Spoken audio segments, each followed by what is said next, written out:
최근에 검찰공화국, 검사공화국이라는 말이 굉장히 많이 나오고 있어요. 아시다시피 정부 요직 검사들이 많이 차지하고 있고, 이번 총선 때 국민의힘 쪽에 검찰 출신들이 많이 공천을 받을 것이다라는 얘기도 돌고 있습니다. 근데 더 놀라운 얘기가 지금 나오고 있는데요. 최근에 한 시민단체가 조사한 결과 2022년부터 23년 사이에 검찰청과 법무부에서 퇴직해서 민간기업의 임직원으로 취업한 검사가 69명이나 된다고 합니다. 이 중에 검사장급은 24명이나 된다고 합니다. 검사장 그렇게 많지 않거든요. 근데 이렇게 많은 숫자가 2년 사이에 민간기업 임직원으로 취업한 겁니다. 그중에 13명은 2개 이상의 민간기업의 사회이사 또는 감사위원으로 취업했다고 합니다. 윤석열 정부 들어서 고위공직의 검찰 출신들 대거 포진시킨 걸 넘어서 이제 민간 영역으로까지 검사들이 쭉쭉 뻗어나가고 있습니다. 그야말로 검사의 나라, 검사가 대접받는 나라. 더 심해지면 검사 많이 대접받는 나라가 되겠죠. 검찰을 그만두고 나서 민간기업에 취업하는 것이 왜 문제가 되냐고 물으실 수도 있겠습니다만, 대표적으로 KT 같은 경우요.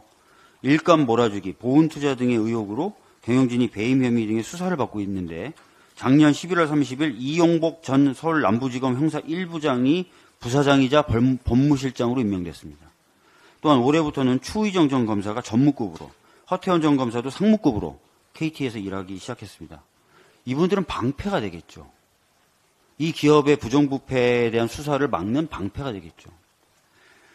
뿐만 아니라 윤석열 정부 들어선 이미 민간기업에 나가 있던 검찰 출신들을 다시 공직으로 불러오는 경우도 많았습니다. 이시원 전 검사, 한솔케미칼 사회이사에 선임된 지 2달 만에 대통령 비서실 공직기강 비서관으로 갔습니다. 복두규 전 대검 사무국장, 쇼박스 사회이사에 선임된 지 1달도 되지 않아서 대통령 비서실 인사기획관으로 임명됐습니다. 이러면은 이 쇼박스라든지 이런 기업들에게 검찰이든 경찰이든 제대로 수사할 수 있겠습니까? 특수부 출신 김홍일 방통위원장의 경우 2017년 6월 1일 오리온 사회이사로 부임했는데 공교롭게도 바로 한 달 뒤인 2017년 7월 19일 날 서울중앙지검은 오리온 회장의 횡령 혐의에 대해서 무혐의 처분을 내린 바가 있습니다. 이 무혐의 처분에 대해서 서울 고검까지 직접 나서서 재수사하라고 했는데 또 불기소가 난 적이 있습니다. 이렇듯 검찰이 민간기업에 퍼져나가면 검찰의 수사가 제대로 되지 않습니다.